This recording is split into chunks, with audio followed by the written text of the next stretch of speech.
gaadiidka guutada tobanaad ee ciidanka xoogga dalka Soomaaliyeed ee ku sugan gobolkan Hiiraan ayaa la arkayay iyagoo maanta maalintii toddobaad oo xiriir ka qayb qaadanaya samata bixinta dadka ay saameeyeen fatahaadii iyo dagaaladii dhawaan ka dhacay magaalada Beledweyne iyagoo maanta ciidanku ay fursad u heleen inay xaafadda Howlwadaag ka soo saaraan dadkii shacabka ahaa ee muddada 5 cisho ah ay ku dul dagaalamayeen kooxo maleeshiya beeleed ah oo aan ilaa ay hadda la garan waxa ay kala faa'iideen marka laga reebo in dad shacab ah oo aan waxba galabsan ay ku dhintaan fatahaadda webiga ayaa dhammaanba si siman ugu fiday 4 xaafadood ee magaaladan Beledweyne ka kooban tahay waxaana tani lagu tilmaamaa masiibo aan horey magaalada u soo marin in ka badan 20,000 oo qoys ayaa hadda hoy ay u tahay deegaanada Ceel Jaalle iyo Janta Kundishe ee duleedka bari magaalada Beledweyne kuwaasi oo ilaa hadda aan helin kaalmooyin la gaarsiiyo marka laga reebo ururka dhalinyarada gobolkan Hiiraan oo iskood isku abaabulay kuwaasi oo biyo dhaamin u sameeyay dadka halkaasi ku barakacay waxaase dhinaca kala jira in ciidanka Hiil Walaal ay cunno karin aan sida u badnayn u sameeyeen dadka habeen iyo maalina iyaga iyo ciidanka xoogga dalka Soomaaliyeed ay gaar ka hayaan dadka si aanay ugu soo dhax dhuuman kooxo tuuga ah oo iyagu caadeystay in dadka barakacay ay dhibaateeyaan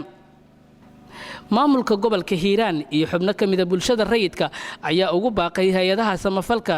iyo dawladda Soomaaliya in ay indhaha ka qabsan xaaladda adag ee maanta ka jirta magaalada Beledweyne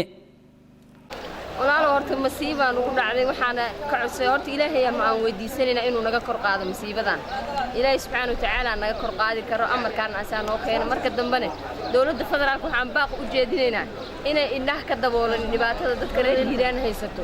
beesha caalamkan waxaan ka codsanaynaa in si degdeg ah dadkan ay wax u soo faragelisan waxa aad iyo aad ugu xumaa mar labaad iyo mar saddexaad ku soo celinaa boqolkiiba 80 magaalada Beledweyne biyahan aad arkaysaan ayaa wada saameeyay dadkii xataa qaar guri kasta uu qaxay meel ay maraa intii wadooyinka go'an oo hadda aad aragtay baawuro waaweyn ah daldalka ugu jireen daareen wax gargaar ah oo xaq bini'aadamnimo iyo xaq dawladda naga soo gaareen haba yaraatee ma jirto